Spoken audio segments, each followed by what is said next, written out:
Let's begin.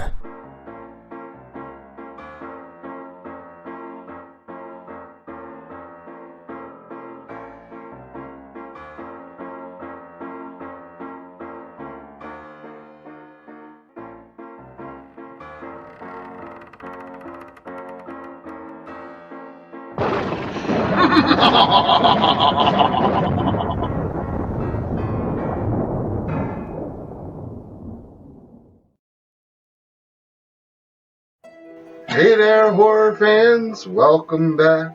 I'm your host, Sociopathic. Well, kiddo, if you're down for a tale, I've got one that may fare well. Oh, well, someone doesn't seem to like my music, but maybe you'll enjoy this instead. A fantastical horror delight that blends the realms in more ways than one.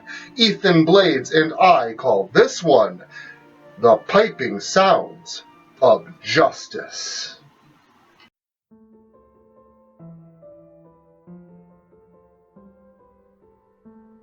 I hate having so much power, yet none that is worth any value to me. The sounds in the room over indicate that the disease has taken its hold. Without the proper medicine, death was sure to ensue. Yes, I could just take it very easily, but I told myself that I would live amongst them as they do. Maybe a good deed facilitating mutual benefit.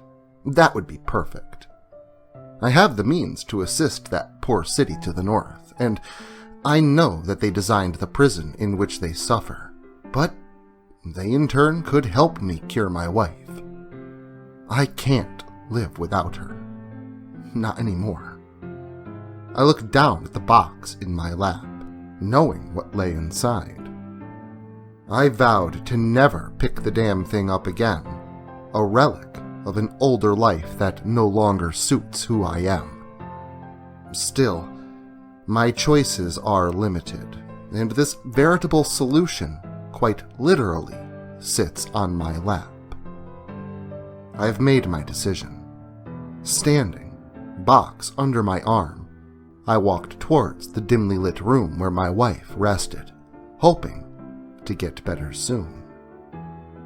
I tell her that I've called for an aide, someone to look after her in my absence, and that I've made a decision.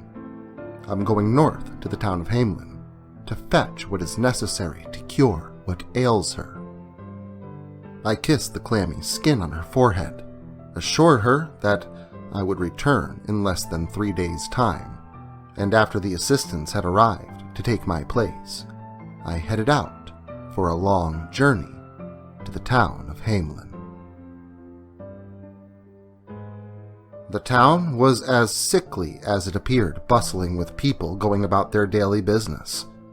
Closer inspection of the merchants' wares for sale on the street side revealed a deficit in viable consumables. Peddlers of fruits and meats, breads and grains, all suffered from the same issue, one that was apparent no matter what direction I gawked. Rats. Everywhere in this little town was infested with rats, sitting on sills to homes, scurrying across streets as if unafraid of the humans present here, and tainting and contaminating merchants' produce and food goods, no matter how desperate these traders were to be rid of them. Seems this town had a problem, and so did I, and their problem I could solve. I would do so in hope that they would in turn help me to solve mine. I should have better understood the disposition of man. The town's leader, of some title unimportant to me, agreed to a moderate sum as payment for me alleviating this small hamlet of rodent infestation. He thought I couldn't hear him when he made comments regarding my odd appearance, brightly decorated clothing, my crooked nose, and my otherworldly beady eyes. But I could all the same, as if spoken directly to me. This mattered not, however. all I required was my due. I promptly pulled the small object from my coat that was once contained within an ornate box, right there in the middle of the town square.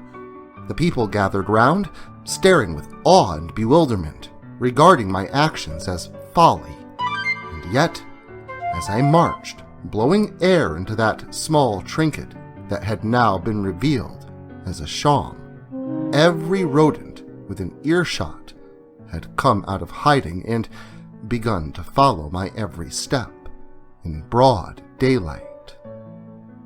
Soon the crowd's jeers turned into that of silence as more and more rats joined the group amassing behind me. The more that silence slowly began to crescendo into cheers of acclaim.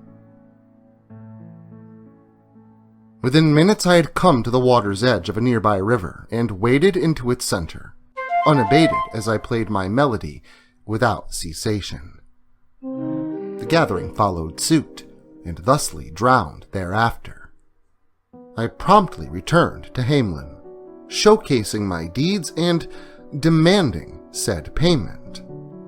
The man agreed that he would make good on his promises, provided the infestation did not return. I waited 3 days hence. On the 3rd day, I received word of my beloved. To my dismay, I was too late. My betrothed had already passed away.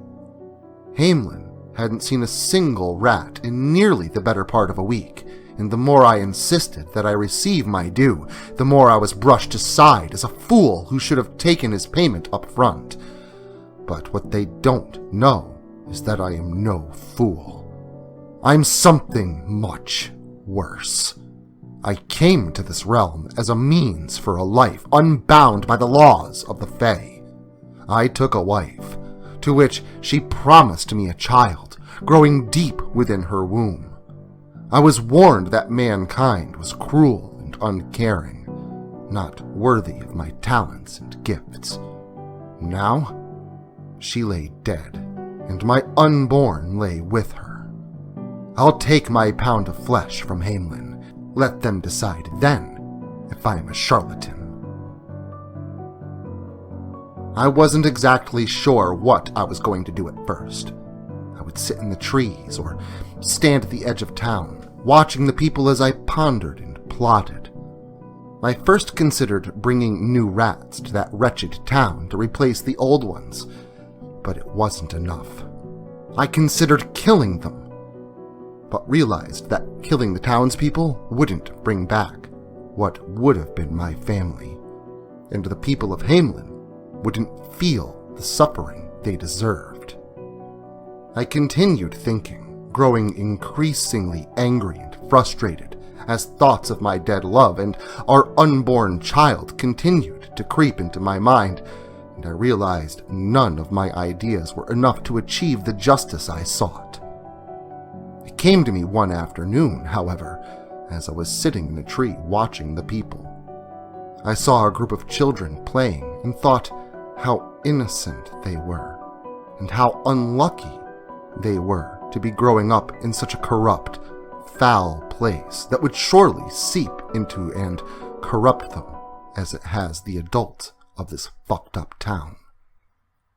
And then it clicked, and I knew exactly how I would collect my dues.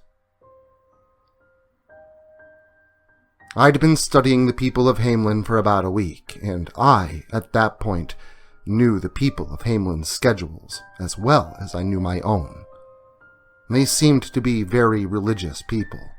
Ironic, considering the religion considers greed a deadly sin, worthy of punishment. That being said, every week, Monday through Saturday, they'd do whatever they normally did during the week. Adults would go to work, doing whatever their jobs were, while the children would, depending on their parents' status and wealth, either work alongside their parents, play, or be tutored in what little knowledge they had. On Sunday, the adults would all go to the church that they had built to honor their religion, while the children stayed home and played. Lord, what fools these mortals be. They knew little about the world, about what lies outside their filthy, pathetic town, what waited just beyond their sight, eager to strike when their guard was down. I had my plan, and I eagerly waited for that Sunday, June 26th, a special day for these fools that they called the Day of John and Paul.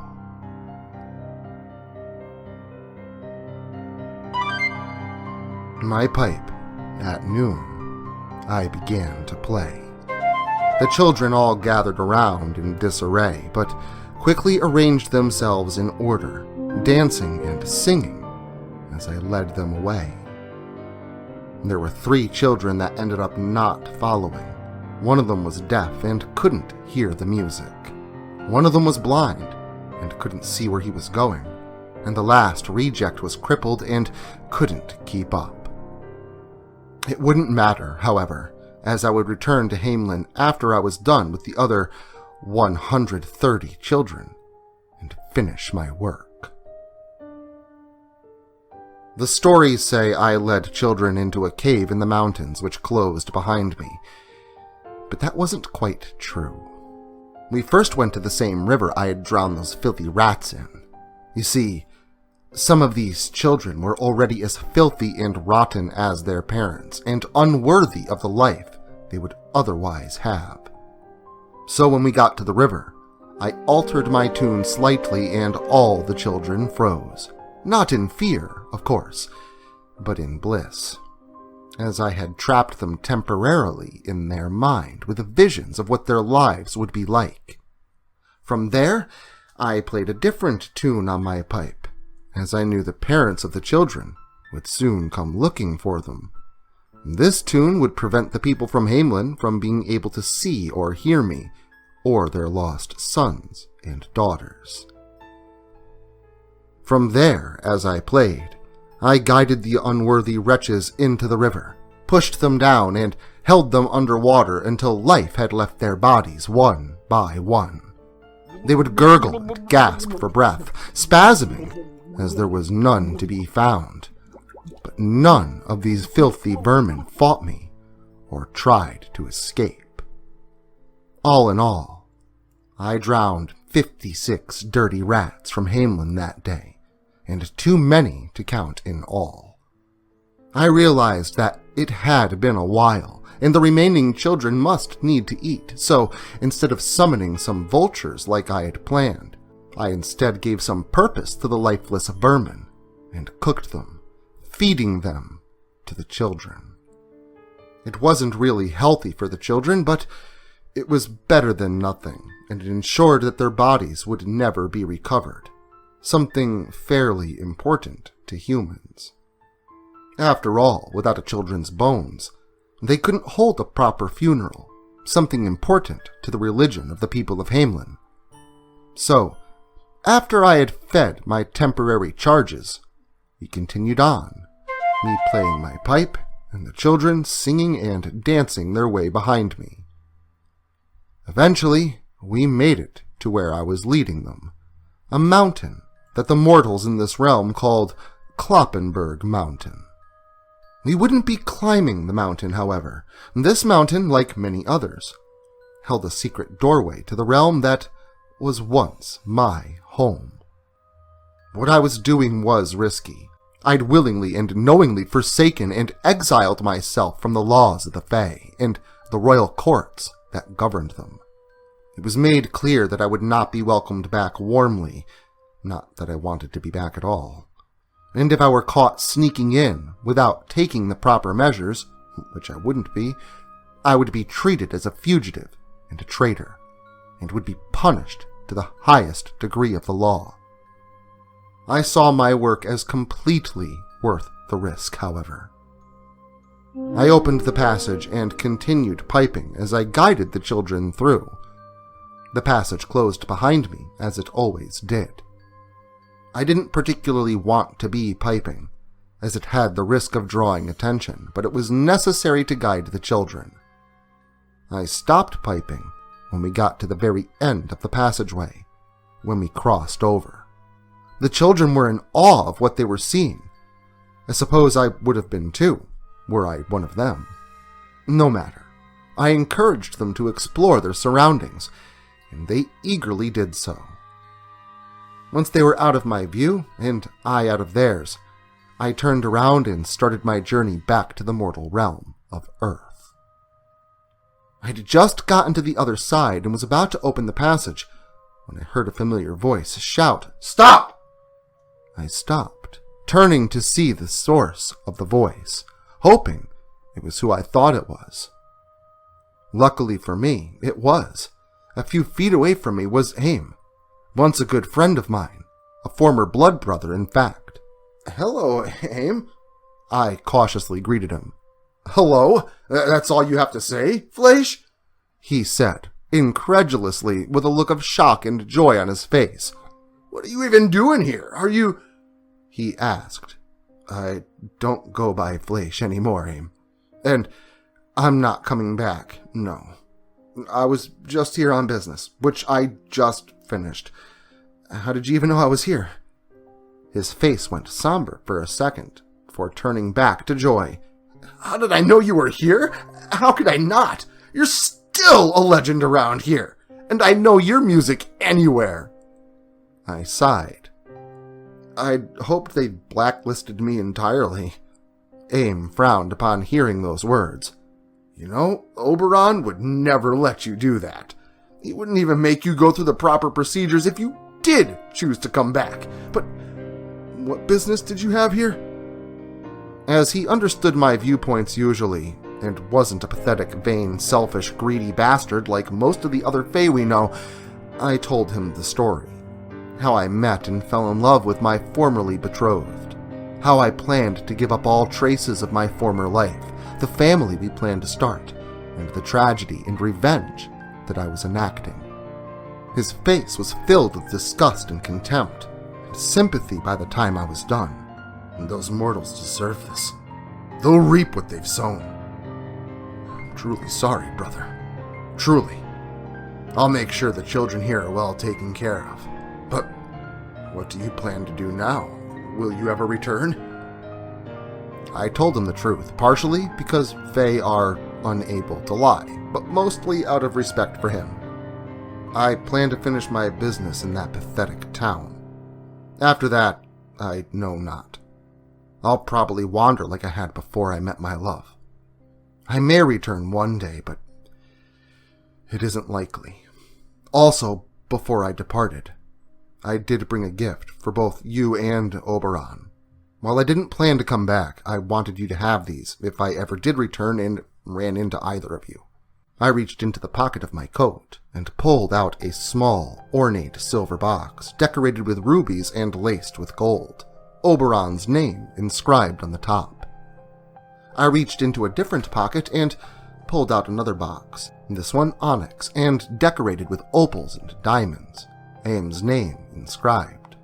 I made these for you two, before I'd given up the traces of my old life. I want you to have them. After solemnly swearing he'd make sure that Oberon got his gift, I bid Aim farewell and left, returning to the town of Hamelin to finish my quest for vengeance. The townspeople thought that Fae were demons and couldn't enter unless invited. Fortunately for me, and unfortunately for them, neither of those things were a fact. I slipped in through each remaining child's house, slitting their throats and collecting a little bit of blood in a jar. Taking a piece of paper and a quill from the last house, I stirred the blood and began to write a letter down, but specifically to the man who ran the town. The note translated and read as follows. With the blood of the last children of Hamelin, I write this note. I first came to your town out of desperation and goodwill. I wanted to solve your problems and in exchange be paid so that I could solve my problems. I had held up my end of the bargain to get rid of the rats in your foul town. In exchange, you promised to pay me 1,000 guilders. Yet you, the dishonest, corrupt, greedy people of Hamelin, refused to pay me what I was owed. You called me a fool, claiming I should have claimed my payment up front. And perhaps I should have. Then I would have been able to keep my promise and return home before 3 days. I would have had the medicine to save my sick wife and unborn child, and they may have lived. Yet I trusted that you would be honorable and keep your word. So I waited 3 days, and yet still did not receive my payment. And my wife and child perished. I lost the only thing I valued in my life. And even after the death of what would have been my family, you refused to pay what was owed. I would not have consolation. So I took my payment another way. I destroyed your families as you have destroyed mine. I took your children, and you will never see any of them again. I have received my payment, and now I bid you farewell. You will not see me again. May you all drown in your bitter, poisonous tears. The Rat Catcher of Hamelin. As a final insult, I stitched this note onto their foul leader's head, and off I went. I wandered for many of years after, and saw many things. Much of it would be wondrous and amazing to another, but to me, it all meant nothing. The only meaning in my life was gone, and with it, the care of this world.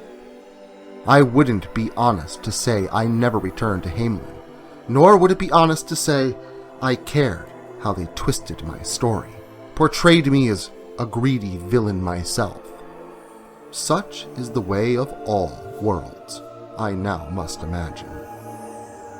I eventually returned to the land of the Fae for a time, but left for the same reason I had in the first place. Too much vanity, selfishness, greed, and corruption. But I'd be back in the land of the Fae even after, and then I'd be back in the mortal realm, for this was not my first story, nor was it my last. I have many more to tell. Well, I sure hope you enjoyed this blend of the genres, a mix of horror and fantasy, as it were. Though, how much fantasy is in the death of children? I suppose that depends on how many kids you have. Anyway, if you're ready to get back to the fear, make sure to stop in again next weekend. And until then, make sure to like, share, subscribe, and turn on notifications so I can catch you all again next Saturday.